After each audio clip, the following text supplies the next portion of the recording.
આનંદમય અને મોજથી મનાવો છે તો ચાલો આજે મારી સાથે હું તમને લઈ આવ્યો છું એવી સરસ મજાની જગ્યાએ।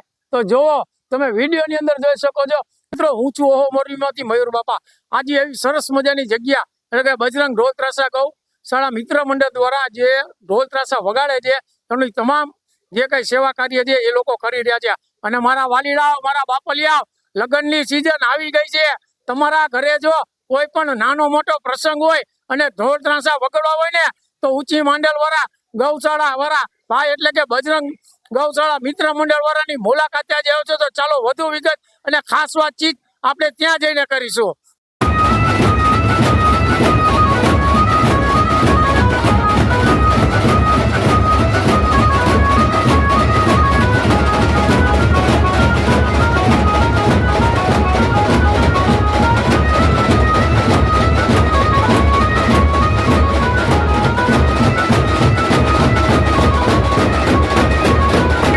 મેં તમને જે પ્રમાણે વાત કરી એ પ્રમાણે આજે આપણે ભાઈ પાસે પહોંચી ગયા છીએ। તમારું સ્વાગત છે ઓહો મોરબીની અંદર। અને શું નામ છે તમારું? નિકુંજભાઈ। શું નામ છે તમારું? રવિભાઈ। નિકુંજભાઈ, તમે આજે સેવા કાર્ય રહ્યું એ કેટલા વર્ષથી ચલાવો છો આપણા મોજીલા મોરબી વાસીઓને જણાવો। આપણે આ સેવા કાર્ય 12 થી 13 વર્ષથી ચાલુ છે। બરાબર ચાલુ છે બરાબર। અને આજે કઈ તમે જે કોઈ પણ ની ઘરે નાનો મોટો પ્રસંગ હોય તો તમે જાઓ છો ત્યાં અને એમાં જે કઈ તમને જે ફી મળે છે બરાબર, તો એ સેવા કાર્યમાં તમે શેમાં વાપરો છો?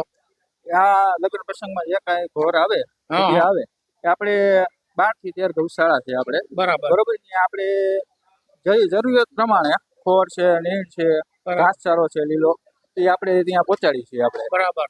આ જોયું ને મારા વાલીડાઓ, મારા બાપલિયાઓ, આ ભાઈ જે ઢોલ ત્રાસા વગાડે છે એમાં જે કઈ આવક થાય છે એમને કે ઘોર થાય છે ઈ મોરબીની આજુબાજુની તમામ ગૌશાળાની અંદર કોઈ જગ્યાએ સુકણી છે, નીણ છે, ખોડ છે, આવા સેવા કાર્યોની અંદર વાપરે છે। તો હું તમને બધાને એક જ વાત કહું છું, નાની એવી મારા વાલીડાઓ, મારા બાપલિયાઓ, તમારા ઘરે જો કોઈ પણ પ્રસંગ હોય એટલે કે લગ્ન હોય બરાબર કે સપ્તાહ હોય કે કાંઈ પણ નાનો મોટો ધાર્મિક પ્રસંગ હોય ને તો આપણે આ વિજયભાઈ અને આ ભાઈ છે બરાબર, એમનો કોન્ટેક્ટ નંબર મેં ડિસ્પ્લે ઉપર આપેલો છે। એમને જરૂરથી ફોન કરી અને એના સેવા કાર્ય રૂપમાં એક ભાગીરથ આપણે બની અને એમને જરૂરથી તમારા આંગણે બોલાવો। અમને તમને એવો જામો કરી દેશે ને કે તમારા પ્રસંગની અંદર તો બાકી જામો થઈ જશે। ઓ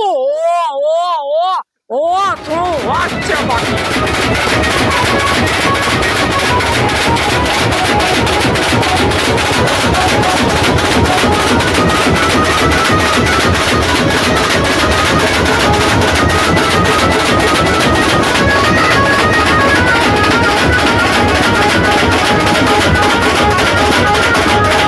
મારા વાલીલાઓ, આવા સરસ મજાના વિડીયો જોવા માટે મારું પેજ છે ઇન્સ્ટા, ફેસબુક અને યુટ્યુબ ને ફોલો કરતા લેજો અને વધુમાં વધુ શેર કરતા રહેજો। મારા બાપલિયાઓ, મારા વાલીલાઓ